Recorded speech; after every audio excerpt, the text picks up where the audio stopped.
If there's a sense that Steven Soderbergh has come full circle with his latest film, Unsane, it's understandable. This psychological thriller cost $1.2 million, the budget of Sex, Lies and Videotape, he says. Now nearing its 30th anniversary, Soderbergh's DH 4.4 meters 1989 debut was a sensation at Sundance, won him the Palme d'Or and Cannes, and launched the unknown into the stratosphere. Since then, he has won a Best Director Oscar for Traffic, directed the all-star Ocean's Caper trilogy, and, most recently, enjoyed a 4-year hiatus from filmmaking to take painting.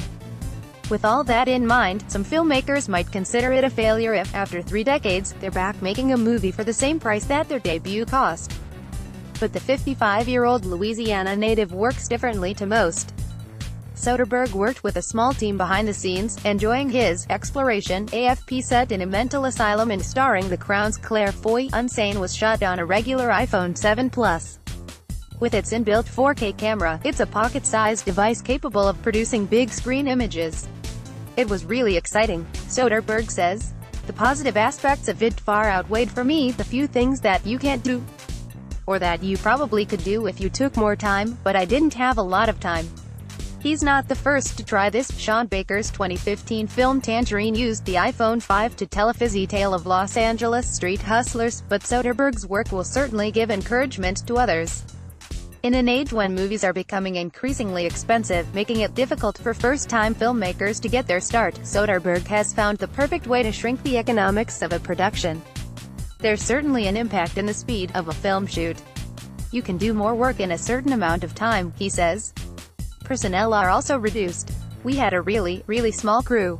The camera department was the assistant cameraman and the camera package fit, all of it, in a backpack. So there's a very tangible effect when you're traveling that light, in terms of doing things and moving from this location to that location. It's typical of his desire for experimentation with the business models of filmmaking. His 2005 movie Bubble infuriated many in the industry when it was released simultaneously in theaters, on DVD and cable, something that's now quite common. If something is possible, you know somebody is going to do it, he says. And so I guess my attitude then was, this is going to happen. It's possible. So why don't we start this process of exploration? Of course, Unsane wouldn't work half as well without an electric script from Jonathan Bernstein and James Greer. The project started after Greer contacted Soderbergh, who asked him to write a horror. The two had worked on 2 unrealized projects, a Cleopatra musical, for Catherine Zeta-Jones, and an adaptation of John Barth's novel, The Sad Weed Factor. We've spent enough time in a room talking that Jim knows what kind of movie that I'm going to respond to, says Soderbergh. If he shows up with something that's really violent and has a lot of questionable, gratuitous activity in it, I'm probably not going to respond. I think he was smart enough to know the more this is like Repulsion, the better the shot that I'm going to respond. Certainly, Roman Polanski's 1965 psychological horror, which starred Catherine Deneuve as a woman on the verge of a nervous breakdown, factors into Unsane.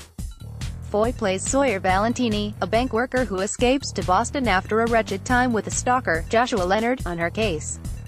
But after a therapy session goes awry, she unwittingly commits herself to a 24-hour stay in the psych ward, leading her into a Kafkaesque nightmare.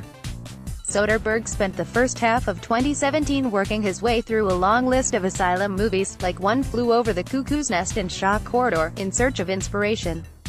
I'm looking at things to try and figure out what I want to steal, he says with a grin. But there nobody could accuse him of plagiarism. Unsane feels fresh. Like much of his finest work, his madcap linguistic comedy Schizopolis, his non-linear crime film The Limey, Soderbergh's at his best when he's breaking the rules. With no phone-related glitches or breakdowns during the making of Unsane, it's been a success. Soderbergh's working on his second iPhone movie, High Flying Bird, starring Andre Holland, who starred in his TV hospital drama The Nick. But he's not expecting every director to abandon the large-scale apparatus that comes with most filmmaking. Some people can't wrap their mind around doing a $20 million film and shooting it on a phone that costs $700. That's a real obstacle. Obstacles. He thrives on them. Unsane opens on Thursday across the country. Read more. We're going to show typical Hollywood movies. Black Panther to screen in Saudi Arabia tonight. Steven Spielberg joins the DC universe with Black Hawk film Palme d'Or. The films to watch at Cannes 2018.